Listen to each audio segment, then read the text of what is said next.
Donc aujourd'hui, vous avez ramassé 768 litres de déchets.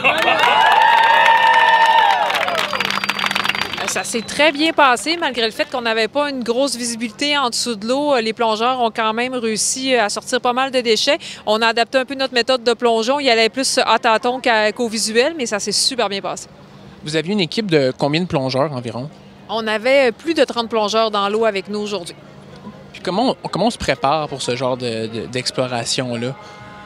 Bien, avant de venir faire la plongée, on va venir faire souvent des plongées de repérage, donc pour s'assurer justement que les lieux sont sécuritaires, pour voir un peu, pour se monter un plan, savoir où on va se mettre à l'eau, comment on va sortir les déchets.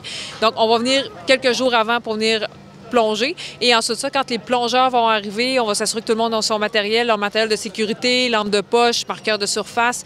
On va faire également un briefing pré-plongée pour leur expliquer exactement où se mettre à l'eau, à peu près la profondeur, la température de l'eau, s'il y a du courant ou pas.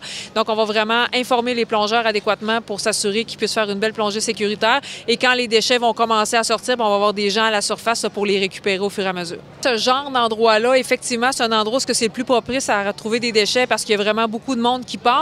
Et également, il y a beaucoup de bateaux qui passent sur l'eau. Donc, sans nécessairement être des déchets qui sont volontaires, souvent, c'est des choses qui sont échappées dans l'eau. Comme aujourd'hui, on a retrouvé, exemple, des chaises de plastique. Donc, je pense pas que quelqu'un sur son bateau décide demain matin que je veux plus ma chaise de plastique, je vais l'acheter à l'eau.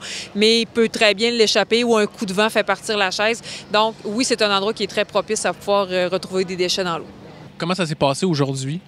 Aujourd'hui, on n'a pas eu de chance, puis tout le reste de la semaine, nous, on est comme une petite caravane d'expédition. Tous les jours, on s'arrête pour plonger à des nouvelles places. Puis avec les gros orages de la semaine dernière, avec toute la pluie qu'il y a eu, on a très peu de visibilité parce que toutes les rivières se déchargent dans le fleuve, puis ramènent beaucoup de particules. Donc là, à la place de voir à plusieurs pieds de distance, on avait de la misère à avoir notre main vraiment proche de notre masque. Donc c'est vraiment comme travailler dans le noir. Concrètement, les plongeurs, ce qu'ils ont fait, c'est qu'ils sont descendus dans le fond. Ils se sont à moitié allongés, puis ils ont évolué en tâtonnant le fond. Donc c'est de la vase, ça s'enfonce beaucoup.